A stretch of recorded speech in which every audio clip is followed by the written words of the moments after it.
ये अफगानिस्तान के अंदर तालिबान को भी एक्सेप्ट नहीं करता, फिर भी एड भेजता है, ट्रेड करता है। ईरान के साथ भी उनकी ऑयल्स की डीलें चल रही हैं, तो वो तो हर जगह से जहाँ पे उनके मुल्क का फ़ायदा वो तो घुस जाते हैं, ओपनली काम करते हैं। और मैं तो ये चाहूँगा कि इंडिया के साथ भी अच्छे रिलेशन होने चाहिए। देखें, रिलेशन हम भी इंडिया से आए हैं। लोग ये चीज़ नहीं अंडरस्टैंड करते हैं कि सिक्योरिटी पे बहुत ज़्यादा बजट लगाने की बजाय जो बजट एजुकेशन पे लगाना है वो ज़्यादा ज़रूरी है। इंडिया में सबसे पहले तो उनकी जो है ना वो सिलेबस की यूनिफॉर्म पॉलिसी है। वो उनकी रेडी बान का बच्चा जो है वो भी वही सिलेबस पढ़ रहा है जो उनके डिप्टी कमिश्नर का बच्चा पढ़ रहा है। अपने जो है ना इंडिया को तो फर्क ही नहीं पड़ रहा है। वो तो इग्नोर कर चुके हैं। वो तो कहते हैं पाकिस्तान एक्सेप्शनल केस है, इसको तो साइड पे करो। हमारे कोई बयान को सीरियस ही नहीं लेते। वो आपको समझता ही कुछ नहीं। दौड़ में हम अपने हमसायों से बहुत पीछे हैं। हमारे हमसाए हमसे बहुत आगे जा रहे हैं, उनकी मैशत भी बेहतर है, एजुकेशन भी बेहतर है। बजट पास किया, बजट के अंदर 220 जो अरब रुपए से इंडियन 220 अरब रुपए वो उन्होंने सिर्फ अफगानिस्तान के लिए निकाला है।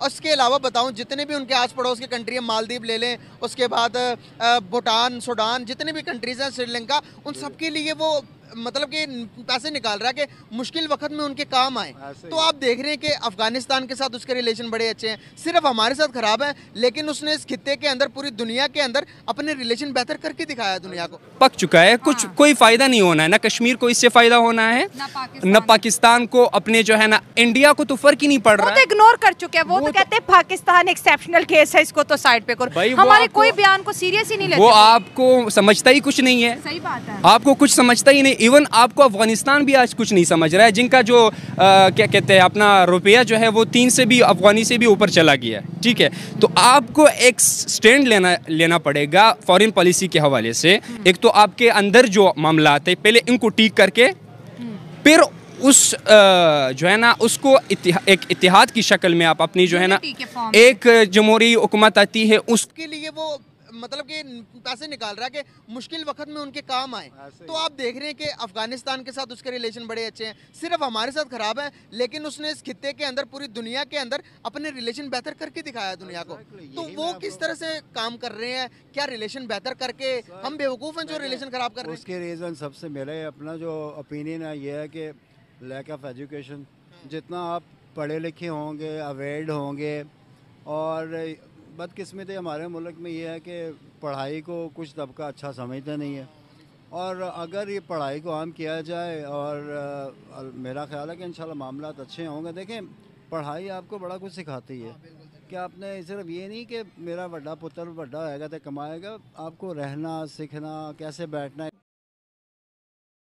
नमस्कार दोस्तों, वैसे तो हम सब जानते हैं कि भारत ने कितनी ज़्यादा तरक्की की है और कितनी ज़्यादा ऊंचाइयों पर जा चुका है, और जल्दी ही इंडिया जो है एक डेवलप कंट्री कहलाएगा, क्योंकि जो भारत है अपने बजट में, अपने देश के बजट के साथ साथ दूसरे देशों में भी इन्वेस्ट कर रहा है।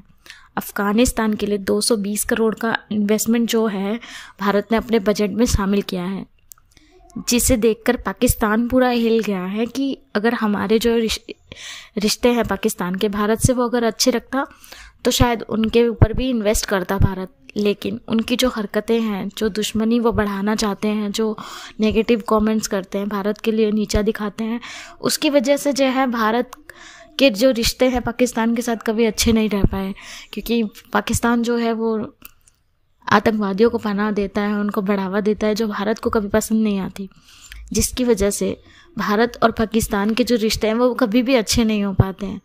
तो इस चीज़ को देख के तो पाकिस्तान बहुत ही ज़्यादा हिला हुआ है कि भारत कैसे अपने आप को बढ़ाते बढ़ाते दूसरे देशों का भी ख्याल रख रहा है, और उनके रिश्ते अच्छे नहीं हैं, जिसकी वजह से भारत उनमें इन्वेस्ट नहीं करना चाहता और ना ही करेगा। तो चलिए देखते हैं क्या रिएक्शन है इस पे पाक मीडिया का, और चलते हैं पाक मीडिया किया जाता है। ठीक है, और आफ्टर 18 अमेंडमेंट जो है वो एजुकेशन जो है वो सूबाई सब्जेक्ट जो है वो हो गया हुआ है, तो वो सूबाई बजट में से जाता है। तो हमारी ये कोशिश होती है कि अगर हमारा कोई भी मसला मसाइल हो रहा है तो हम हेल्थ में से बजट निकालें या एजुकेशन में से निकालें और उसको हम लगा दें। हम लोग ये चीज़ नहीं अंडरस्टैंड करते हैं कि सिक्योरिटी पे बहुत ज़्यादा बजट लगाने की बजाय जो बजट एजुकेशन पे लगाना है वो ज़्यादा ज़रूरी है। तो जब हम इतना माइनर बजट जो है एजुकेशन पे लगा रहे हैं, और वो बहुत ही माइनर बजट है एज़ कम्पेयर टू जैसे पाकिस्तान की तकरीबन 25 करोड़ आबादी हो रही है, तो उसके अकॉर्डिंग की जो बजट है वो बहुत माइनर अंदर जो है वो एजुकेशन को हम अलॉट कर रहे हैं। तो लिहाजा जो बजट है एजुकेशन का वो ज़्यादा होना चाहिए। जो पाकिस्तान में है एजुकेशन है उसका कोई स्टैंडर्ड नहीं है, ठीक है। हमारे बच्चों को नहीं पता होता कि हमने किस साइड की एजुकेशन पे जाना है या हमने किधर जाना है, ठीक है। टेक्निकल एजुकेशन का तो हमारे यहाँ कॉन्सेप्ट ही नहीं है। हम लोग ये समझते हैं कि टेक्निकल एजुकेशन जो है बच्चों को दिलाएंगे जी, वो जो है वो एसी ठीक करने वाले बन जाएंगे, जहाँ वो रेफ्रिजरेटर ठीक करने वाले बन जाएंगे। हालांकि हमें ये अवेयरनेस देने की ज़रूरत है कि ये टेक्निकल एजुकेशन है और आजकल की दुनिया जो है वो टेक्निकल एजुकेशन की है। अगर हम बात करें जिस तरह से आपने बताया बजट भी बहुत कम है और मियारी एजुकेशन भी नहीं है, क्या इससे हम देखें दुनिया का पड़ोसी मुल्कों का तो क्या हम उनका मुकाबला कर सकते हैं? बिल्कुल भी नहीं हम उनका मुकाबला कर सकते हैं।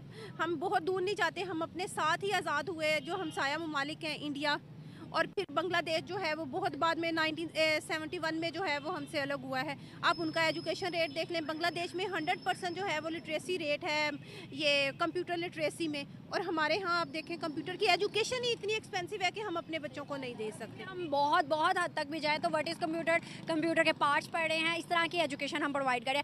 क्या लगता है जिस तरह से आपने इंडिया की बात की, बड़ी बड़ी पोस्ट की बात करें, सीईओ लेवल की बात करें, गूगल देख लें, माइक्रोसॉफ्ट देख लें, जितने भी सीईओ हम देखते हैं दुनिया में वो सब इंडियंस हैं।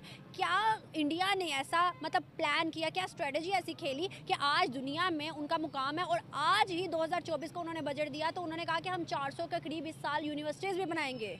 इंडिया में सबसे पहले तो उनकी जो है ना वो सिलेबस की यूनिफॉर्म पॉलिसी है।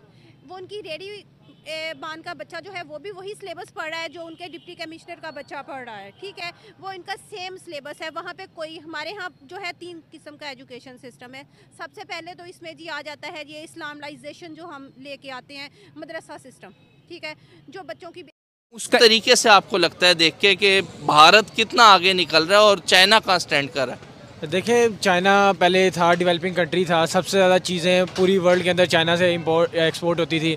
तो चाइना ने अपना इतनी चीज़ें बनाई थी कि वो पूरी दुनिया में एक्सपोर्ट करता था, ठीक है। लेकिन इंडिया, क्योंकि इंडिया एक ऐसा मुल्क है कि वो अब चाहता है कि वो दुनिया के अंदर राज करे, ठीक है, वो अपनी पावर दिखाए और वो इस बात पे काम भी कर रहा है, इसके डेवलप कर रहा है अपने आप को। उनकी काफ़ी ऐसी चीज़ें हैं जो इंटरनेशनल चीज़ें जो जिनके ताल्लुक इंडिया से जुड़ा हुआ है। तो इंडिया चाहता है कि हमारा सब पे पावर हो, हम रूल करें पूरी दुनिया में, और इंडिया उस पर काम कर भी रहा है, उन पे सारा उनका प्रोसेस भी कर रहा है, जिसकी वजह से इंडिया के पास वो कैपेबिलिटीज़ भी हैं, वो उनके पास बंदे भी हैं वो जिनके थ्रू वो काम कर रहे हैं। तो इंडिया बेसिकली वही चाह रहा है जो उनकी सोच थी और वो उस पर पूरा उतर रहा है। सर क्या कहना चाहेंगे, चाइना की रिक्वेस्ट को जो है वो भारत ने डिनाई कर दिया ये कह के कि 25 मिलियन टन आयरन जो है वो हम आपको नहीं दे सकते क्योंकि इंटरनेशनल इन्वेस्टर जो है जो भारत में आके इन्वेस्टमेंट कर रहा है, हमें खुद उसकी काफ़ी ज़रूरत है।